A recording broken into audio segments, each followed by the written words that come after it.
안녕하십니까. 시험장 가는 길이 든든해지는 꽃보다 비자 F4 취득을 위한 정보처리기능사 필기 총정리 동영상 강좌입니다. 이번 강좌는 5회차 강좌로 지난 시간에 이어 제2과목 패키지 일반을 마무리하도록 하겠습니다.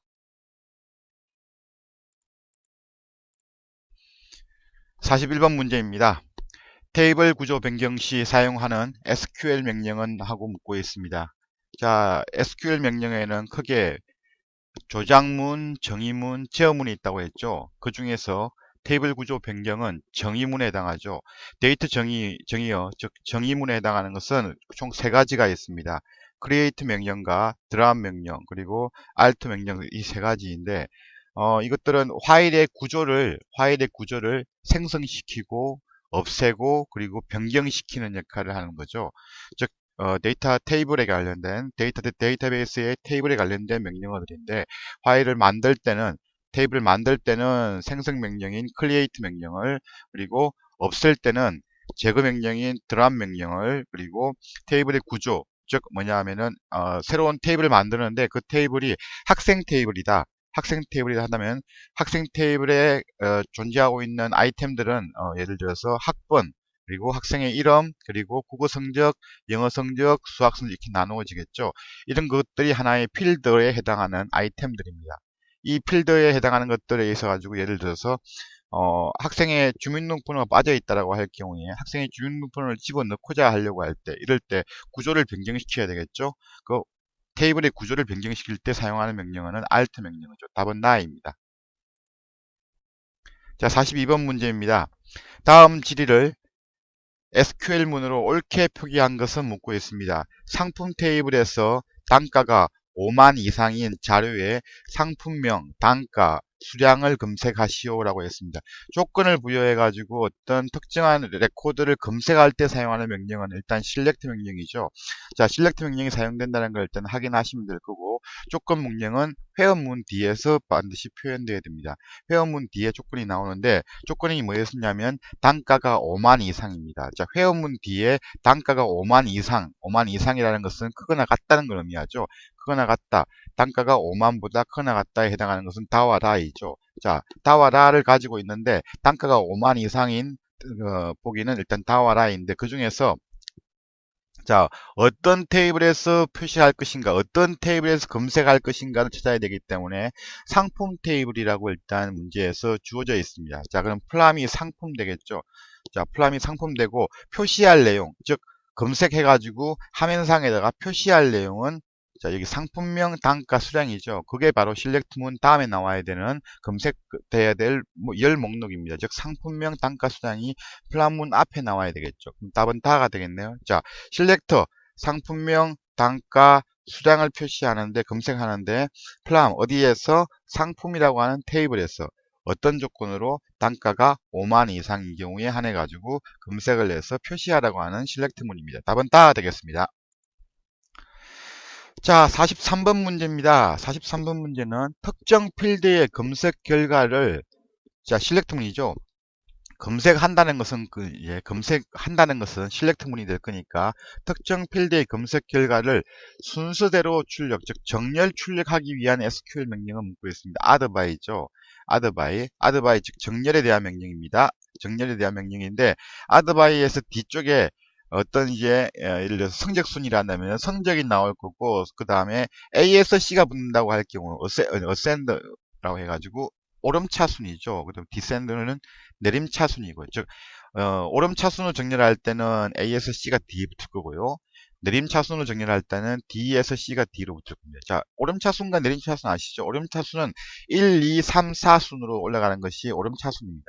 내림차순은 100점, 99점, 98점 단위로 내려오는 것들이 내림차순이죠. 즉 제일 큰 값이 위에 올라오는 것은 D에서 C로 표시하는 내림차순이고, 그리고 제일 작은 값이 아래쪽에서부터 올라가는 것들, 즉 우리 보면 학번 검색할 때라든가 나이 순으로 나이가 어린 사람이 먼저 나오게 한다든가 이럴 때는 오름차순이 돼야 되겠죠. 그리고 성적 순으로 제일 공부를 잘 하는 학생이 맨 앞에 나올 때는 이 D에서 C를 해야 내림차순 정렬을 해야 되겠죠. 자, addby 명령입니다. 여기 보면 그룹바이 명령이 하나 있는데 이 그룹바이는 뭐냐면은 특정 조건을 만족하는 것들 하나의 집단으로 검색하는 것들 혹은 집계를 낼 때 주로 사용하는 거죠. 예를 들어서 K리그가 있다 할 경우에 K리그의 각 포지션별 K리그는 축구 우리나라 프로축구인데 프로축구에서 각 포지션별 예를 들어 골키퍼는 골키퍼 단위로 그 다음에 미드필더 단위로 혹은 뭐 수비수면 수비수 단위로 이렇게 해서 각 포지션별로 해가지고 나이의 합계나 혹은 나이의 평균을 구하자. 이럴 경우에는 이 그룹바이 명령을 사용을 해야 합니다. 자, 근데 여기서 문제에서 묻고 있는 것은 순서대로 출력하기 위한 것이니까 addby가 되겠죠. 자, 답은 나가 되겠습니다. 자, 44번 가겠습니다. 44번입니다. 다음은 SQL의 갱신문, 업데이트문이죠. 갱신이라고 하는 것은 수정한다는 의미죠. 즉 뭐냐 하면 기존에 레코드들이 테이블이 구성이 되어 있고 레코드가 다 입력이 되어 있습니다.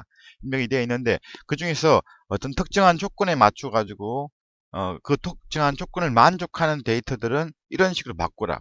예를 들어서 보면 우리가 주민등록이 쭉 다 등록이 다 되어 있죠. 그런데 그 사람들의 주민등록번호를 보면 주소가 나오고 우편번호가 되어 있다고 할 경우에 최근에 이제 주소가 바뀌었죠.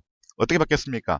우리 기존에는 집원 단위로 주소가 부여되어 있었는데 이제 그게 거리 단위로 일단 주소가 바뀌었습니다. 그러면 집원의 몇 번에 해당하는 몇 번부터 몇 번에 해당하는 것들은 거리 어떤 거리의 이름으로 바꾸라 이런 식으로 바꾸려고 할 때 갱신하려고 할 때 사용하는 것이 갱신문이고 그때 사용하는 SQL 명령어는 업데이트 명령입니다. 자, 가로 안의 내용으로 적당한 것은 묻고 있습니다. 자, 업데이트 명령에서 이 직원이라고 하는 것은 하나의 테이블명입니다. 즉 뭐냐 하면은 갱신을 할 건데 직원 테이블에서 갱신을 하고 직원 테이블에서 갱신을 하는데 회어 명령이 나와 있으니까 조건이죠. 회어 명령 뒤에는 조건이 나와야 됩니다. 자, 성명이 홍길동인 사람. 자, 성명이 홍길동인 사람을 찾아가지고 그 해당하는 레코드, 그 해당하는 자료에 있어 가지고 주소를 종로로 바꾸라는 이야기죠. 그 사람의 주소를 기존에 뭐가 들어가 있는지 상관없고 주소를 종로로 바꾸라는 뜻입니다. 그 사람이 이전에는 뭐 예를 들어서 서울로 되어 있었는데 그 서울대 홍길동이라는 사람이 서울에 살고 있었는데 그 서울 대신에 서울은 너무 큰 범위니까 그 사람이 살고 있는 구의 이름을 넣어야 되겠다 해서 종로를 넣는다든가 이런 식으로 할 때입니다. 직원 테이블에서 성명이 홍길동인 사람의 주소를 종로로 바꾸라. 자, 명령어는 set 명령어입니다. 업데이트 set where가 이제 명령어의 형식에 해당하는 거니까 확인하시면 돼요. 이 명령어의 형식을 암기해 두셔야 돼요. 이 문제를 풀 수가 있겠죠. 업데이트 직원이란 테이블을 갱신을 하는데 조건은 성명이 홍길동인 사람에 한해서 주소를 종로로 맞춰라. set 좀 맞추라는 명령입니다. set 명령어 답은 다 되겠네요. 자, 45번 가겠습니다. 45번입니다. 자, 이제 데이터베이스가 일단 끝나고요. 또 끝나고 이제 스프레드시트 나옵니다. 한 해 보통 두 문제에서 세 문제 정도가 이 스프레드시트에서 나오게 되는데 되게 간단하고 매번 반복되는 명령어가 나옵니다. 시험 문제가 나옵니다. 여러 개의 명령 문제들 중에서 몇 가지를 자주 잘 봐보시면 충분히 풀 수 있는 문제, 아주 쉬운 문제들이 나오니까 매번 똑같은 문제 나오니까 기출문제 통해 가지고 그냥 암기하듯이 이렇게 확인해 주시면 도움이 될 겁니다. 자, 45번 문제입니다. 그 중에 가장 많이 나오는 문제죠. 스프레드시트에서 입력의 기본 단위는 하고 묻고 있습니다. 자, 스프레드시트가 무엇인지 아시죠? 우리 예를 들어서 보면 로터스도 스프레드시트이고 그 다음에 마이크로소프트사에서 나온 엑셀도 스프레드시트이죠. 이 스프레드시트는 이렇게 큰 전자계산서와 같이 만들어져 있습니다. 그게 바로 이 스프레드시트의 이름이죠. 이 스프레드시트라고 하는 것 자체가 바로 전자계산서라는 이름입니다. 아주 큰 전자계산서 안에 칸들이 다 나눠져 있죠. 세로와 열로 해가지고 칸들이 다 A열부터 시작해가지고 쭉 돼 있고 행으로 또 뭐 3만 몇천 행까지 쭉 아래쪽 내려와 있습니다. 그것들이 각각 직사각형 형태의 그런 모양으로 구성이 되어 있는데 그 직사각형 하나하나의 칸들을 뭐라고 하는가 하면 셀이라고 합니다. 자, 셀이라고 하는 것이 스프레드시트에서 그 셀 단위로 우리가 셀에 각 주소가 부여되어 있고 그 셀에다가 우리가 각각 명령어를 입력을 하고 있는 거죠.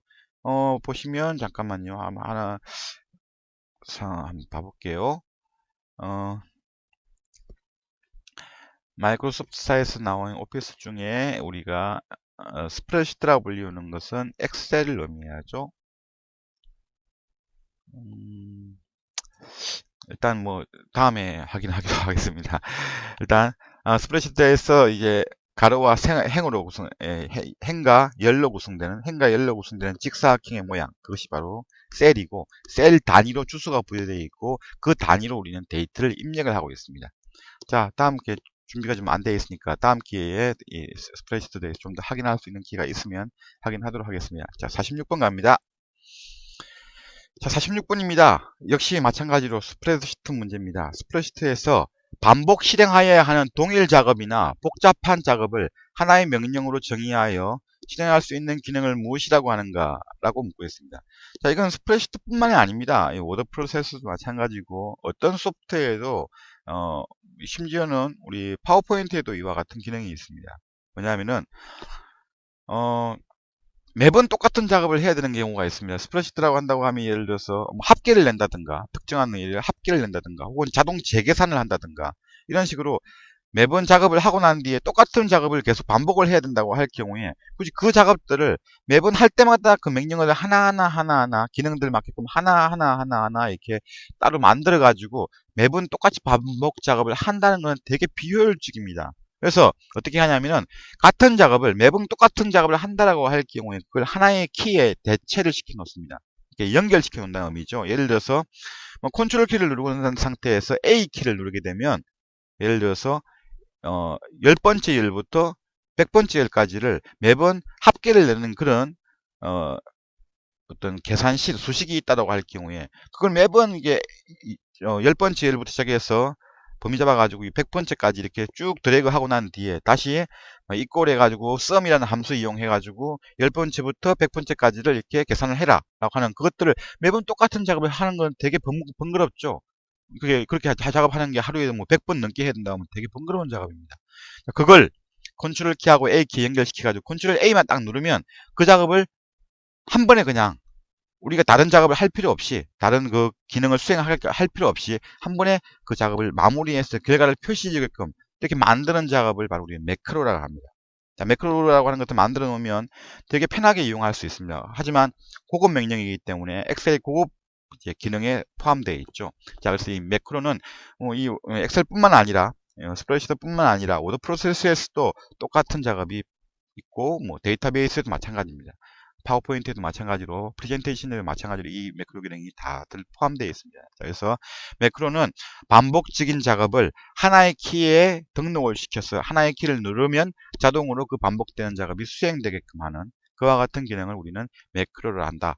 그리고 여기 나와 있는 것 같이 우리 스프레드시트에서는 매크로를 비주얼 베이직 코드, 비주얼 베이직이라고 하는 프로그래밍 언어가 있습니다. 그 비주얼 베이직을 통해 가지고 그 명령어를 사용해서 만들 수 있다.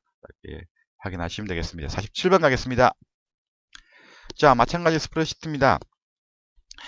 스프레드시트에서 작업해서 반복되거나 똑같은 문제죠. 예. 아까 46번하고 같은 문제네요. 반복되거나 복잡한 단계를 수행하는 작업을 일괄적으로 자동화시켜 처리하는 방법, 매크로입니다. 마찬가지죠. 아까와 같은 명령인데 다만 문제가 약간 꼬여져 있습니다. 특정한 키보드의 하나의 단축키에 등록을 시킨다. 이 말이 빠져 있죠. 대신에 마찬가지로 똑같은 표현으로 일괄적으로 자동화시킨다. 마찬가지 표현이기 때문에 매크로에 대한 문제입니다. 검색은 서치라고 하는데 검색은 특정한 조건에 맞는 데이터를 찾는 걸 검색이라 합니다. 필터, 어떤 특정한 조건을 주어가지고 그 조건에 맞는 데이터만 표시하는 기능이죠. 자, 그 다음 정렬, 이거는 순수대로 다시금 데이터를 재배를 하는 겁니다. 예를 들어서 아까 했던 것 같이 아드바이였죠. 우리 데이터베이스에서는 아드바이, SQL 명령어 아드바이저를 이용해 가지고 어센딩 혹은 디센딩으로 내림차순, 오름차순 정렬한다 했죠. 마찬가지입니다. 이것도 역시 스프레드시트의 가장 중요한 기능 중에 하나죠. 정렬 기능이요. 자, 48번 가겠습니다. 48번입니다. 자, 이번에는 이제 프레젠테이션, 파워포인트, 우리 마이크로소프트 사이트에 나와 있는 파워포인트와 같은 쇼를 하게끔 해서 보여주는 그와 같은 기능의 프로그램에 해당하는 프레젠테이션에 대한 문제입니다.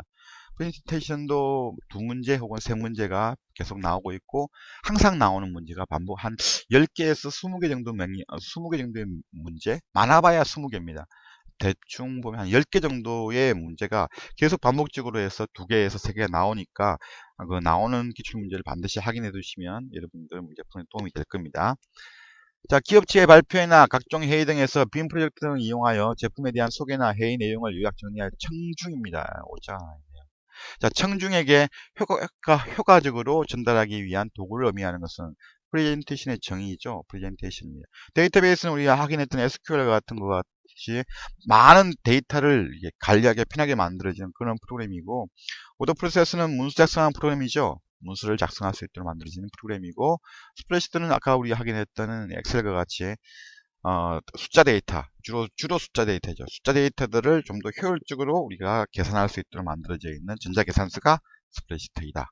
자, 그러면 프레젠테이션은 자, 효과적으로 전달하기 위해 청중에게 효과적으로 전달하기 위한 도구이면서 제품에 대한 소개나 회의, 내용을 정리한다. 우리 기업체 같은 경우에는 사업보고서나 혹은 회의록 같은 경우를 이 프레젠테이션을 만들어 가지고 우리 프레젠테이션을 띄워놓고 난 뒤에 회의를 하죠. 회의하거나 혹은 보고를 한다든가 이렇게 하고 있고, 혹은 그레츠에 갈 때 노트북 들고 가가지고 우리가 이 프레젠테이션을 만들어져 있는 회사에 대한 어떤 설명서 혹은 제품에 대한 설명서들을 화면에 띄워놓고 난 뒤에 그 고객들에게 설명을 해주고 있죠. 이렇게 사용하는 것들이 바로 이 프레젠테이션입니다. 49분입니다. 프레젠테이션에서 화면을 전환하는 단위. 자, 우리 아까 스프레드시트에서는 가장 기본 단위가 셀이라고 했죠. 셀 단위로 데이터를 입력한다 했는데, 프레젠테이션에서는 화면 단위로 움직입니다. 지금 우리 여기 나와 있는, 지금 제가 이 강의를 하고 있는 이 화면도 하나의 프레젠테이션이죠. 여기 프레젠테이션에서 이렇게 보면 하나의 지금 한 창 내려가는데 이게 하나의 화면입니다. 하나의 화면을 이 화면을 우리는 슬라이드라 합니다. 슬라이드. 이 슬라이드를 하나 슬라이드 위로 올리자, 혹은 하나 내리자, 이렇게 슬라이드를 하나씩 바꿔가면서 이렇게 표시하고 있는 것이 바로 이 프레젠테이션이죠. 자, 그래서 프레젠테이션에서 화면을 전환하는 단위는 이 슬라이드입니다.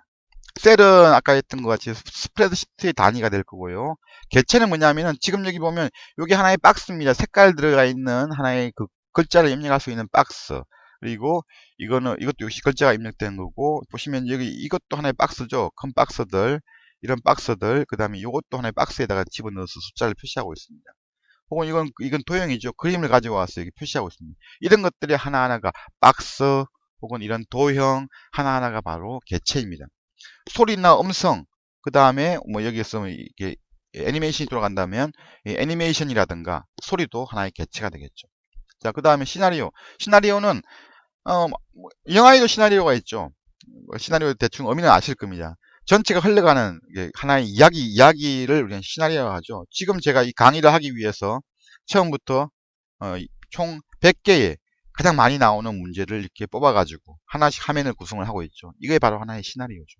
이렇게 이 시나리오는 쭉 흘러가는 이야기들을 의미하는 거고, 이 슬라이드는 그 이야기들을 하나의 화면에, 이 시나리오에 해당하는 이야기들을 하나의 화면 단위로 표시하고 있는 프레젠테이션의 가장 기본적인 단위가 바로 이 슬라이드입니다.